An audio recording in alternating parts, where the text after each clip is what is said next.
आदाब, मैं फैज़ान आलम, सियासत न्यूज़ में आपका स्वागत है। इस वक्त मैं दिल्ली के जंतर मंतर पे मौजूद हूँ, जहाँ पे एक सिटीजन्स कॉल दिया गया था। तीस्ता सिंह तलवार को जिस तरीके से अरेस्ट किया गया और उसके बाद में आरबी श्री कुमार जो उस वक्त के डीआईजी थे 2002 के जब राइट्स हुए उस वक्त के, उनको जिस तरीके से गिरफ़्तार किया गया, उसके ख़िलाफ़ में ये एक भीड़ उमड़ी है दिल्ली में। मैं आपको साथ साथ ये बताता चलूँ कि इस वक्त सिर्फ दिल्ली में नहीं, महाराष्ट्र में और राजस्थान में और जगह जगह पे प्रोटेस्ट ऑर्गेनाइज किया गया है। रिहा करो, रिहा करो, रिहा करो, तीस्ता को रिहा करो, रिहा करो, रिहा करो। मैं ये समझती हूँ कि जिस तरीके का जजमेंट आया बहुत ही अनफॉर्चुनेट है। हैरानी की बात तो ये है कि ये जजमेंट साइंड भी नहीं है, तो क्यों साइंड नहीं है, ये कहाँ लिखा जा रहा है, ये समझ से बाहर है। क्या ये कॉन्स्टिट्यूशन ये राइट देता है जजेस को इस तरीके का जजमेंट देने का कि जिन्होंने शिकायत की, जो लोग विसल ब्लोअर्स हैं, उन्हीं के खिलाफ कार्रवाई हो, और किस तरीके से तेज़ी से गुजरात पुलिस ने इसके ऊपर एक्शन किया है। बेसिकली जो फांसीवाद आज के दिन में चल रहा है, जिस तरीके की राइट विंग सरकार चल रही है और जिस तरीके से लगातार लिंचिंग के केसेस हुए हैं, जिस तरीके से जय श्री राम का नारा लगा के रामनवमी और हनुमान जयंती को भी हमने रॉइट्स में बदल दिया है, एक तरीके से ये वार्निंग है सारे विसल ब्लोअर्स को कि अब तो यही होगा और आप अगर आवाज़ उठाएंगे तो आप जेल में जाएंगे। तो ये इस तरीके का है और मेरे ख्याल से इसके खिलाफ एक ही चीज़ है डेमोक्रेसी में, with in the constitutional rights, कि यहाँ पे लोग जमा हैं और ये कह रहे हैं कि हम इस बात से नहीं डरते, हम तीस्ता के साथ और श्री कुमार के साथ खड़े हैं। तीस्ता सिंह तलवार की गिरफ्तारी जो है एकदम नाइंसाफ़ी है, गैर कानूनी। सुप्रीम कोर्ट का एक ऑब्जर्वेशन है और तुरंत पुलिस गिरफ्तार भी कर लेती है।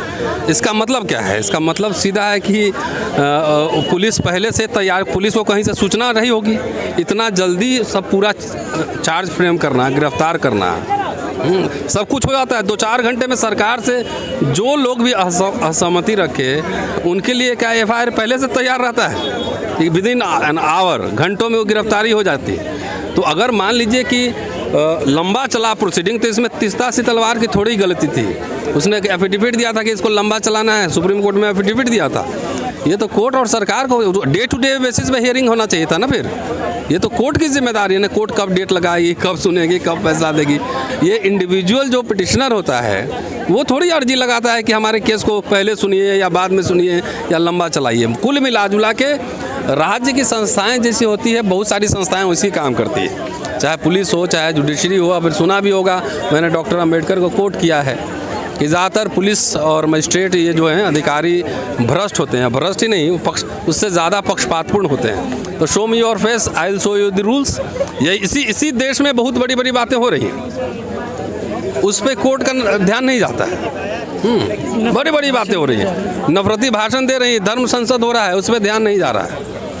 लेकिन जो संविधान के दायरे में संवैधानिक तरीके से उसके मूल्यों की बात कर रहे हैं, वो सब इनके नज़र में एंटी नेशनल है।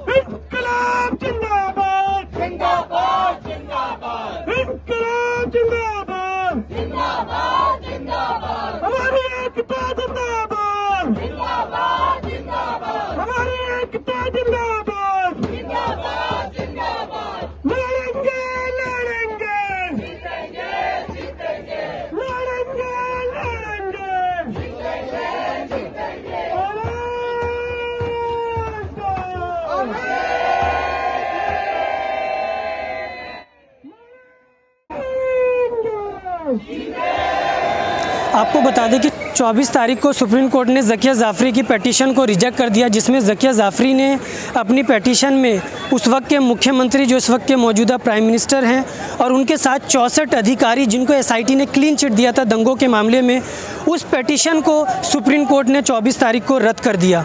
उसके बाद अगले दिन अमित शाह एएनआई के एक इंटरव्यू में बोलते हैं कि ज़किया जाफ़री को बहकाया गया और उसमें वो तीस्ता सिंह तलवार का नाम लेते हैं। और जिसके बाद हम ये देखते हैं कि तीस्ता सिंह तलवार को उसी दिन गिरफ़्तार कर लिया जाता है और उसके कुछ देर बाद ये मालूम चलता है कि उस वक्त के डीआईजी आरबी श्री कुमार को भी अरेस्ट कर लिया गया है।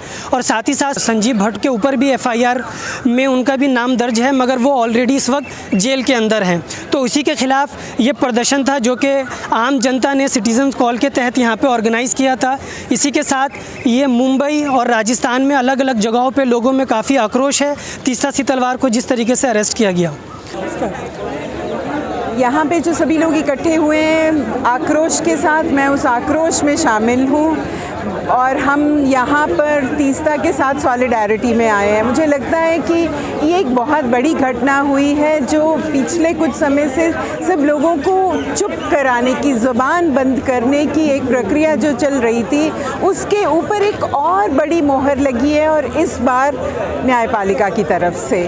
और हम ये देख रहे हैं कि लोगों का जो अधिकार है ह्यूमन राइट्स डिफेंडर होने का, मानव अधिकारों के हनन के खिलाफ आवाज़ उठाने का, तीस्ता उसकी एक बुलंद आवाज़ है और उस आवाज़ को दबाने के लिए ये कोशिश की गई है।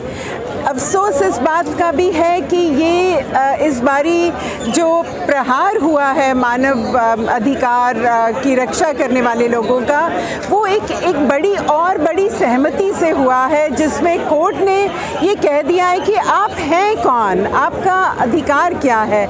मैं समझती हूँ कि ये हम सब लोगों की संवेदना, हमारा जो इंसानियत और हमारा इंसान होने की जो एक इच्छा है, हम जीते जागते इंसान हैं। जब अन्याय होता है तो हम खड़े होना चाहते हैं, बोलना चाहते हैं और यही काम तीस्ता पिछले कई दहाकों से कर रही थी। एक आवाज़ थी जो उठी 2002 के दंगों के बाद, जो जितनी लंबी न्याय की प्रक्रिया चली है उस प्रक्रिया में उन्होंने पूरी मुस्तैदी से साथ दिया विक्टिम्स का, क्योंकि हम जानते हैं कि विक्टिम्स अपने आप लड़ाई नहीं लड़ सकते, किसी को उनका हाथ पकड़ना होता है और तीस्ता वो हाथ थी जो पकड़ा, जिन्होंने विक्टिम्स का हाथ पकड़ा उन्हें न्याय दिलाने के लिए, और खाली उन्हें न्याय दिलाने के लिए नहीं बल्कि ये अश्योर करने के लिए कि इस तरह की जो अन्याय है जो 2002 में हुआ वो फिर ना हो,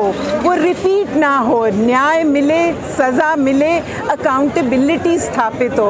और मैं समझती हूँ कि न्यायपालिका ने अकाउंटेबिलिटी मांगने के अधिकार के ऊपर एक प्रहार किया है जो ना कि सिर्फ बेहद अफसोसजनक और निंदनीय है, ये बहुत ही ख़तरनाक भी है, क्योंकि ये हमें हमारी मानवता से, इंसानियत से परे ले जाएगा।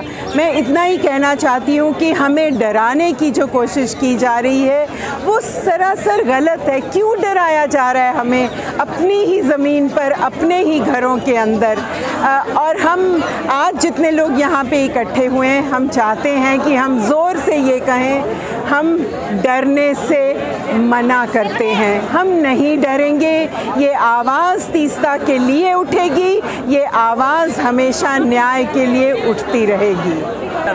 जिस प्रकार से मोदी सरकार की दमनकारी नीतियां आज हम सबके सब लोग देख रहे हैं, तीस्ता सीतलवार जी और श्री कुमार जी और दूसरे उनके साथियों को पुलिस ने जिस प्रकार से गिरफ्तार किया है, ये हमारे देश के लोकतंत्र पे एक हमला है, हमारे देश की लोगों की आज़ादी के ऊपर हमला है। अगर इसी प्रकार से ये कार्रवाई करते रहे तो हमारे देश के अंदर कोई भी व्यक्ति अपना मुंह ही नहीं खोल पाएगा। लोकतंत्र का आखिरकार मतलब क्या होता है? अगर हम विपक्ष के अंदर रह करके हम अपनी बात नहीं कह सकते, कोई अगर गलत बात हो रही है उसको लेकर के न्यायालय का दरवाजा खटखटा नहीं सकते, तो फिर संविधान का क्या मतलब है? अगर संविधान के अधिकार हमें नहीं मिल रहे और जो व्यक्ति संविधान के अधिकारों को लेने की कोशिश करता है, पुलिस उसके घर पे आकर के उसको गिरफ्तार कर लेती है, इसको कभी भी सहन नहीं किया जा सकता। और सभी पॉलिटिकल पार्टी विपक्ष के अंदर रह करके मैं यहाँ पे ये कहने के लिए आया हूँ, जयराम रमेश जी मेरे साथ है, कि कांग्रेस पार्टी इस लड़ाई के अंदर पूरी तरीके से उन सभी ताकतों के साथ में है जो तीस्ता सीतलवार जी के साथ में खड़े हैं। और कांग्रेस पार्टी इस दमनकारी नीति के विरोध के अंदर श्रीमती सोनिया गांधी के नेतृत्व में हम सब लोग मिल करके कांग्रेस पार्टी साथ में खड़ी है। जो लोग भी तीस्ता शीतलवाड़ के साथ खड़े हैं, कांग्रेस पार्टी उनके साथ इस लड़ाई में साथ में खड़ी है, ये हम कहना चाहते हैं। धन्यवाद। अचानक से रातों रात सब अरेस्ट हो रहे हैं, SIT फॉर्म्स हो रही है और सुप्रीम कोर्ट के एक ऑब्जर्वेशन के ऊपर इतना तगड़ा रिएक्शन हो रहा है। ऐसे तो बहुत सारे ऑब्जर्वेशन सुप्रीम कोर्ट करती है, पर क्या उतना फास्ट रिएक्शंस होते हैं? नहीं होते। तो ये सोची समझी चाल है। ये तीस्ता को पहले से ही टारगेट किए हुए हैं, बहुत दिनों से उनको हर चीज़ में उनको परेशान किए हुए हैं। ना केवल तीस्ता को, वो श्री कुमार को भी किए हुए हैं और हरदम उनको इंटरोगेशन के लिए या कोई टैक्स के इश्यूज़ के लिए उनको बुलाया जाता है और उनको हैरास किया जाता है। उनकी ऑर्गेनाइजेशन के ऊपर तमाम केसेस लगाए गए हैं। तो ये जो पूरी की पूरी एक वेल प्लान्ड एग्जीक्यूशन है इसका, और जो एक संदेश दे रहा है कि ह्यूमन राइट्स डिफेंडर्स जो इंडिया में हैं उन लोगों का कोई भी बेस नहीं है, उन लोगों का कोई राइट नहीं है, और वो अगर अरेस्ट होते हैं तो आम पब्लिक को कोई फ़र्क नहीं पड़ता। और उसकी वजह से आज ये हालत हो रही है कि मैनी फोल्ड ऐसे ह्यूमन राइट्स डिफेंडर्स जो है वो अरेस्ट होंगे। जो भी इनको क्वेश्चन करेगा, इनकी सरकार की पॉलिसीज़ को क्वेश्चन करेगा, उन सबको मारा जाएगा या उनको जेल में डाल दिया जाएगा।